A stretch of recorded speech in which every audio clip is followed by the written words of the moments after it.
This is about black South Africans. Say the quiet part out loud. No blacks. This is South Africans who, I'm sorry if you're South African on here, by the way, as well. South Africans are probably my least favorite Africans, black and white, just because the white ones, obviously, I've met too many of them, and maybe I met the ones who have fled, and often it's the people who flee nations who are often the worst. So all of the kind of like the Cubans and the Venezuelans that you'll meet in Miami will be assholes who hate the nation, and all of the South Africans you meet in Britain will also be assholes who hate Africans, can't hide their racism for very long, the worst. And then you meet black South Africans who unfortunately have had their minds conditioned by their white controlled media, who just hate black people and who hate themselves. I've never met a group of Africans who hate themselves as much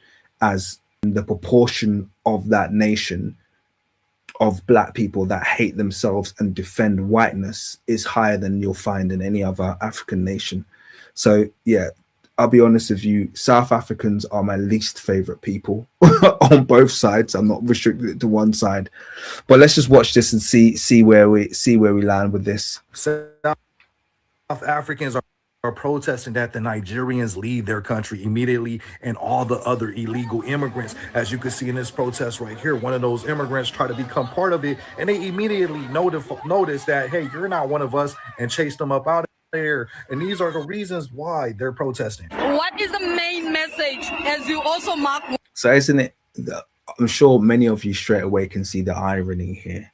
They're out here protesting about immigrants. Like, dude, have you not listened to Malema? Like, respectfully, as a black South African, you are the indigenous, and you are the least in your nation. You are treated as third-class citizens.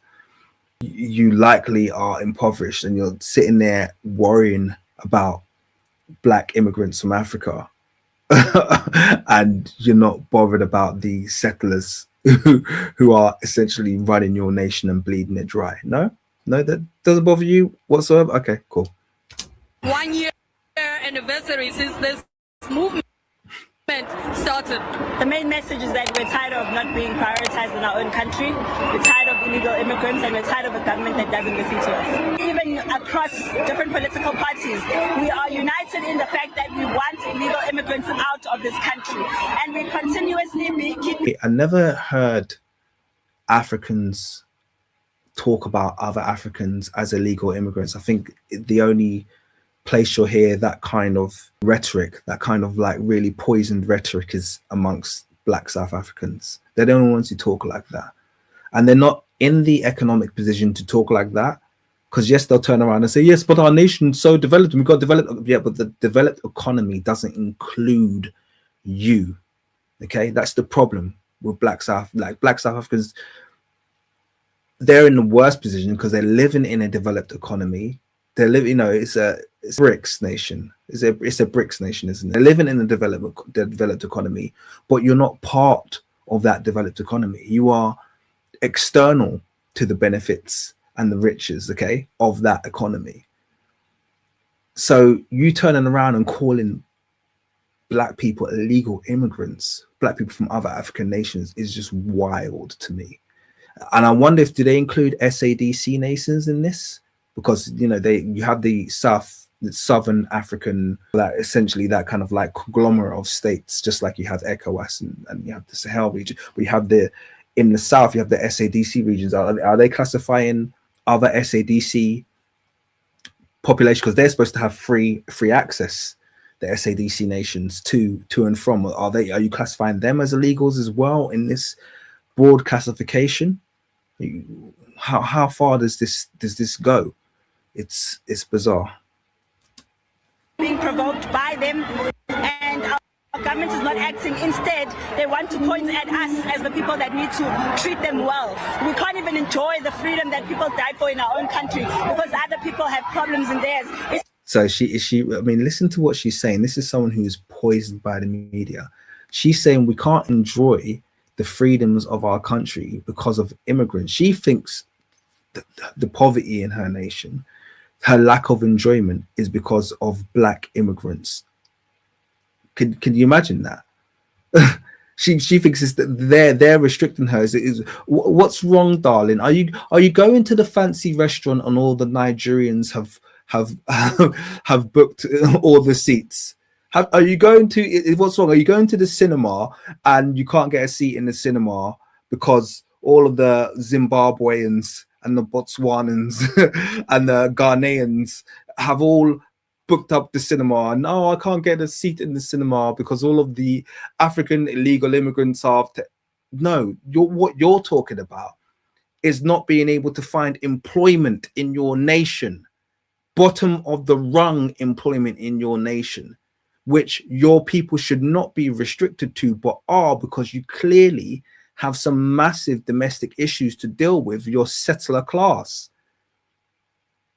And your high unemployment rates are not because of the immigrants. Yeah, they're because your nation is set up for black people to fail. This is why people like Mr. Malema exist, and the EFF, who you should be backing, yeah, to correct these economic injustices. This is crazy talk I'm hearing from her.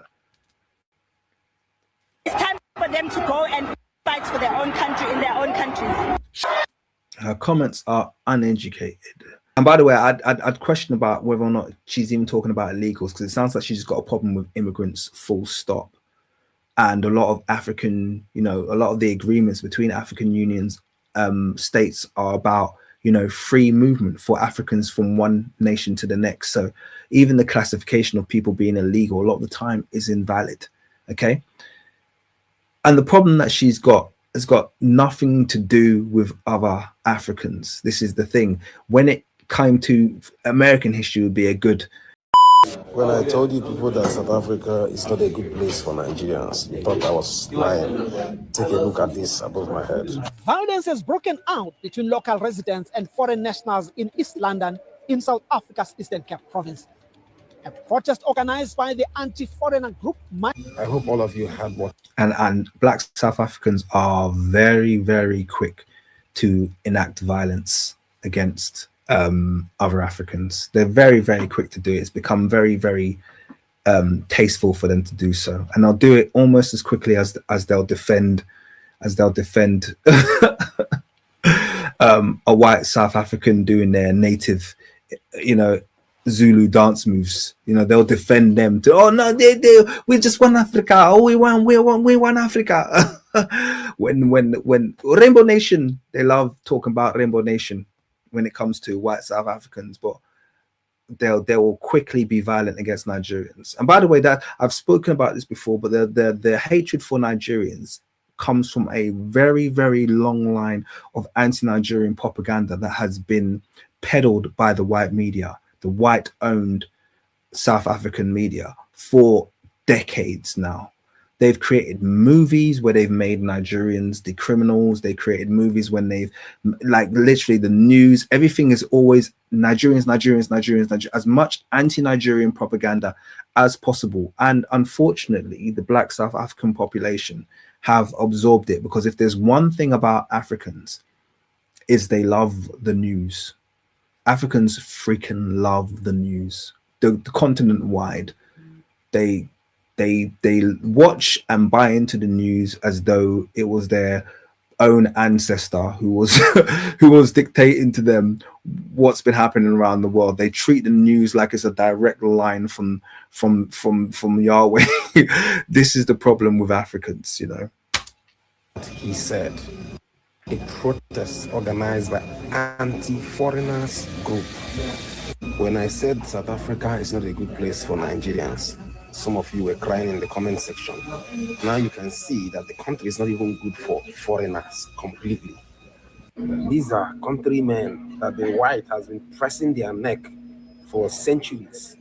They can't even enter the white side of South Africa, but when they see a fellow black African, all their eyes go open. Much aimed. And this is a fact. I've got sad stories of black South Africans even coming over here and randomly starting fights with black people in London. Imagine, like, you got to look for black people in London, you'll be on a train, we'll make up, like, maybe 20% if you're lucky on a busy black day. of a train that you're on in London, yeah, you might see. I tell you right now, yeah, black South Africans come over here, they'd be ready to start fight with the black people over here. They really, really hate themselves over here. At Nigerian national turned chaotic environment. In case you missed that part, let me say it again. The protest was organized by an anti-foreigners group aimed at Nigerians. Nigerians have become an endangered species in South Africa. If you like, cry, use your face, squeeze ground. The truth is the truth. Again, I am reiterating it here. South Africa is not a good place for a Nigerian. Hi everyone, welcome to yet another video. Escalating here. Today we're going to be talking about the situation that is escalating in South Africa, like South Africa. There you go. That was a lot, wasn't it? So I mean, good luck to South Africa. I don't know. Obviously, my heart of hearts is always going to be supportive of the black South African, and I hope that, you know, people like Malema can be successful in the reappropriation of land, in the redistribution of wealth in that nation. I don't think it's too far gone, but I think with each year that passes, it seems like without them having control over their media, it seems like the negative propaganda is really just continuing to do a job in them. Remember, we can go back like 15 years ago, maybe 15, 20 years ago, when you had the first kind of outbreak of xenophobic attacks in South Africa, and it just seems to be something that's not correcting itself. Now, I know a lot of Nigerians who spend a lot of time in South Africa, so maybe I'm hoping that these are isolated pockets, isolated incidents that aren't as far-reaching as perhaps this article is suggesting. But you know, I would also say that nothing about my interactions with South Africans is giving me the impression that their learning is going in the right direction. I think the black population is becoming more and more indoctrinated. I think the white population is becoming more and more emboldened to act in a white supremacist and belligerent way. I think they've had an increasing number of whites only towns being set up. So everything is suggesting that it's a nation that's heading in the wrong direction, and it needs a radical leader to take over. If I'm going to be totally honest with you, probably might not be a bad thing to see a military coup in South Africa. Might not be a bad thing. I don't know. Let's see.